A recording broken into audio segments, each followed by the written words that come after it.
Yes. Hello, I'm Harvey Tallman. This is my third installment on the survival tapes.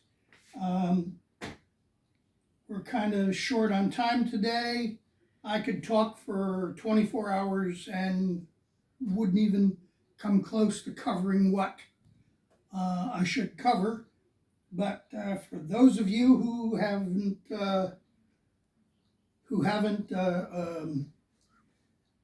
been shooters, and for those of you who think you are shooters, I'm going to introduce you to some guns, and most of them are guns that I either highly approve of or completely disapprove of. Let's get some bullshit out of the way. This is the target I had to shoot to get my carry permit when I first moved down here from upstate New York. That's 50 rounds, rapid fire, without using the sights, point and shoot. And I had to load the 3 magazines as fast as I could, put them in the gun and discharge them as fast as I could. And that's the gun I used, and that is a Spanish Llama.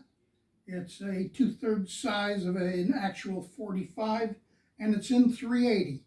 And I had a lot of people laugh at me when I bought it because they said, well, you shoot somebody with that, they'll take it away from you and beat you to death with it. Let's see if he's going to do that after I do that to him. Ain't going to happen. When it comes to shooting, 90% of all the people who own a handgun cannot hit a man-sized target at 30 feet. Under combat, of the 10 that can hit a man-sized target at 30 feet, when somebody's shooting back at them, only 1 can hit a man.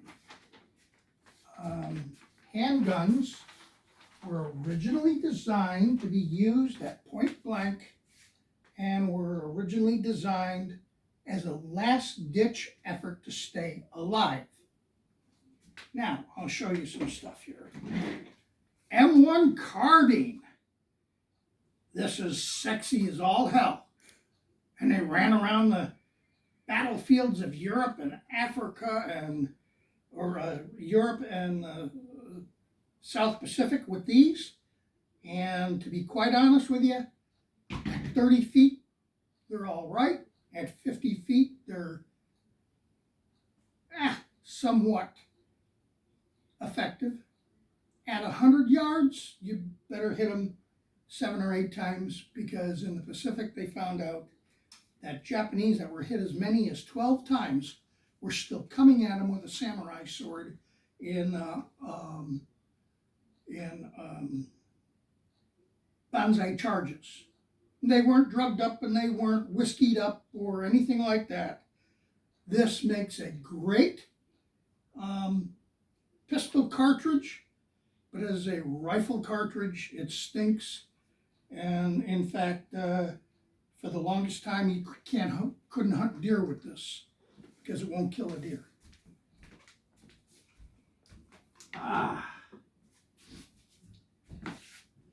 Right? AR-15.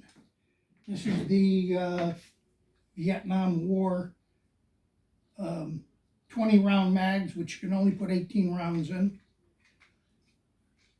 Useless piece of junk. You don't want it. You don't need it. And if you have one, I pity you. Don't rely on it. It's a piece of junk. Here, let's get this junk away from a real gun. Inside of 2 weeks, after the shit hits the fan, you won't be able to find enough ammunition to load a mag completely. After 4 weeks, you won't find a round more than 1 or 2. And in 2 months, you'll be using it to beat each other to death with like a baseball bat. This is a Russian Mosin Nagant. This is the Model 55 cut down version of the Moisnagant 9130. Very accurate. I have no problems with it. Moisnant, he really built a good rifle to start with.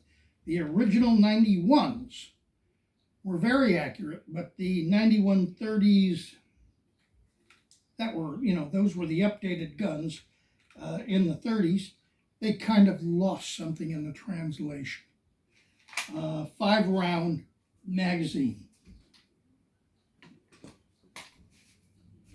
All right.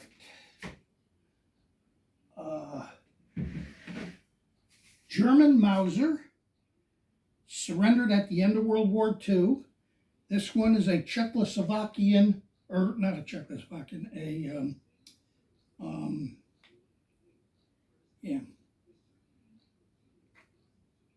I can't think of the name of the country.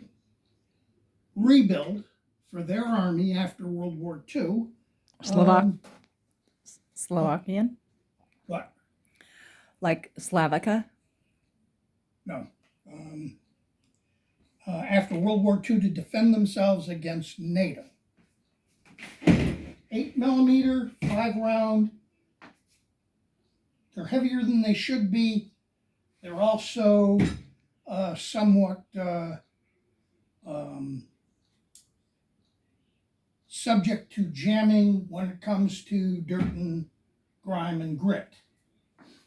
All right. Now, there are those of you who've been taught that Mauser and the Mauser receiver is the best thing that was ever built. It isn't. It's a great hunting gun, but as a military weapon, they stink. This is a British Pattern 1914. We also built the Pattern 1917, which is nothing more than a regraduated sight. And instead of being in 303 British, it's in 3006. And this is actually a very good rifle, very accurate. It's not as accurate as a number 4 or a number 3 Enfield. And out of the 3 million rifles that were built for the Brits, only 20,000 were ever used in combat. The rest of them were either given to ambulance drivers, guards in the rear, and that kind of thing. And over 2 million of them were in storage until the Second World War, where they were given to the Home Guard. All right.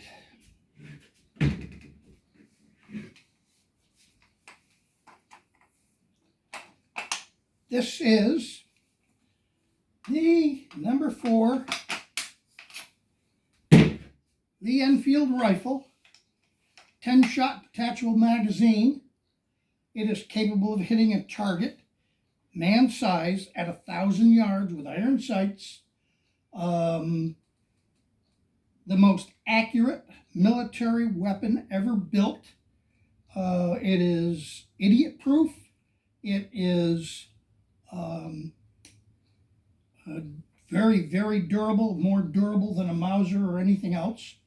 And the Enfield rifling will last over 15,000 rounds at rapid fire. It is, in order for it to be accepted by the British, it had to fire a 10 rounds in a 6-inch circle at 200 yards, 10 rounds in a 1-foot circle at 300 yards,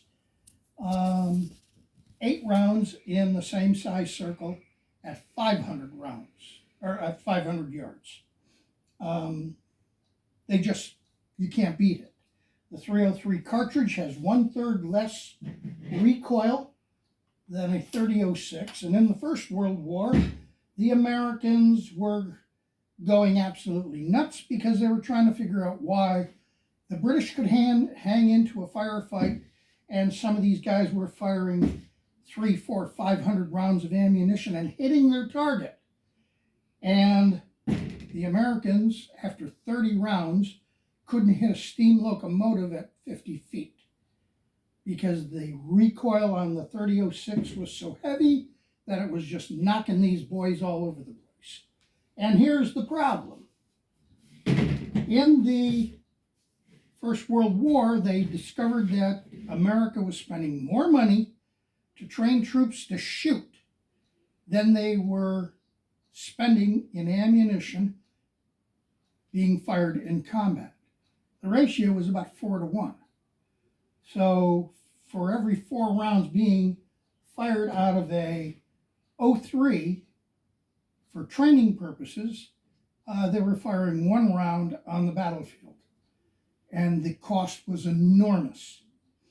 So somebody finally decided that we're not going to train troops to be accurate anymore. We're going to give them a semi-automatic rifle, the cheapest one we can find, which was the M1 Garand, and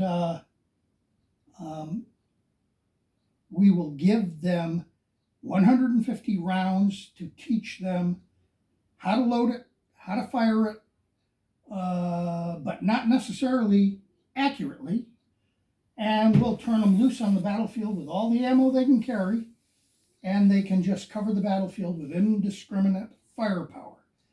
And that's basically how we shot up the German army. For every 1 round a German was firing at us, we were firing 1,000 rounds back at him. People don't realize it, but in the Second World War, America manufactured, this is with a B, not an M, 17 billion rounds of ammunition. The ammunition that they manufactured, they had so much ammo that at the time they could have killed every human being on the planet by shooting him 7 times. That's every man, woman, and child. The Germans discovered that with the Mauser, if you lined up 10 Jews and you stuck the barrel of the gun in the chest of the first Jew and you pulled the trigger, it would go through 6 to 7 Jews at a time. It was one method of them trying to come up with a means of economically killing the Jews. They would have done a hell of a lot better if they'd given the Jews the rifle and put them on the battlefield. They did very well during the First World War. Now, I do not like semi-automatic rifles, but this is an L1A1 FN, and it is not quite as accurate as an Enfield is, by a couple of percentage. It's in .308, and this rifle will maul anything on the battlefield except an Enfield. In Afghanistan, the U.S. Marine Corps was firing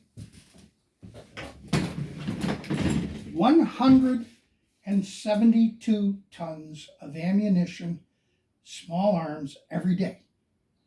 And they never had a body count. They don't even know if they hit anything.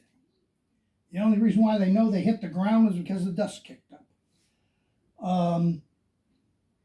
That is, if you can afford an FN, get an FN. If you can find a number 4 Lee Enfield or a number 1 Mark III Enfield with a good barrel, in good condition, then buy that before you buy the FN. The FNs go for about $2,500. The Enfields go for $450. The .303 cartridge is superior to the .308 and is not quite as superior in distance and velocity as a .30-06, but are more accurate because you're shooting a gun with Enfield rifling as opposed to the stupid 4-land 4-groove rifling that America and everybody else uses. An Enfield is a land opposing a groove, whereas everybody else is shooting a rifling where a groove opposes a groove, the land opposes another land. All right, now, here we go. This is a VZ52 rifle. This is in 7.62 by 45. Same length case as an M16 round, the 5.56 or 223, whatever you want to call it. 10 round detachable magazine. And let me tell you something right now, if you, at full automatic, because of the gas system on the barrel, you could write your name on the target at 100 yards. There's no recoil. And it also has, come on,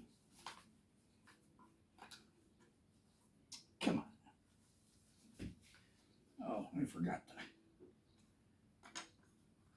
that. Has its own bayonet. And these are rifles that should have taken over the Soviet Union's arsenal, but nobody in the Kremlin was smart enough to realize it. There were about 1 million of these made. About 100,000 were made in 7.62 by 39, the cartridge that goes into the AK-47 and the SKS. And show you a SKS.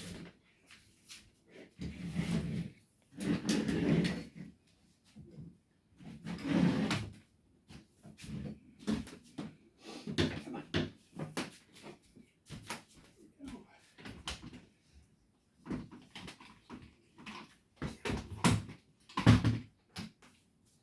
This is an SKS, and you might say it's the more accurate rifle than an AK-47. AK-47, you're lucky with a full magazine if you can hit a man at 250 meters. These are more accurate, and it is worth having if you can get your hands on one cheap enough. Now,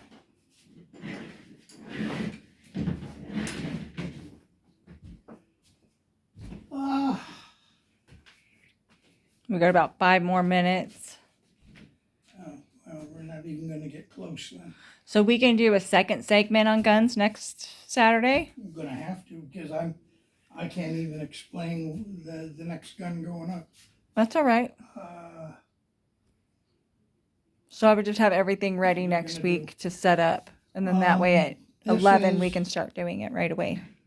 Now, this is a Model 70 Winchester, post 70 or post 64. The pre-64 rifles were junk. They're nothing more than a Mauser with a fancy stock on it. This has what's called a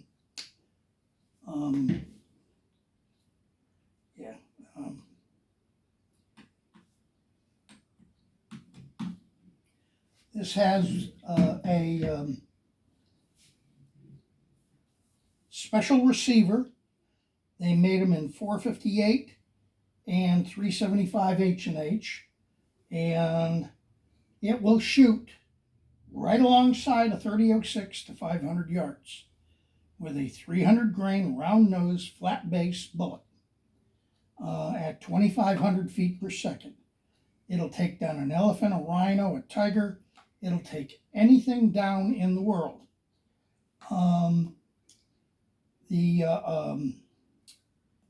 receivers are drilled differently than a normal Model 70 post 64 receiver.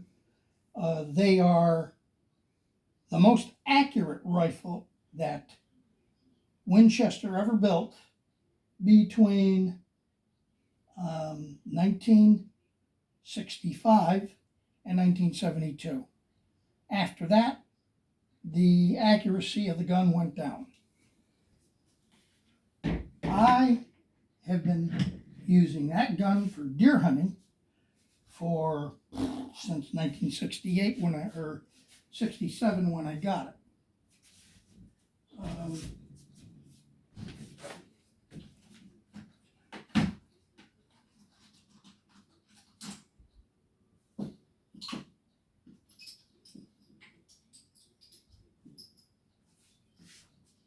Okay, this is an AR-15 round. That's an 8mm round.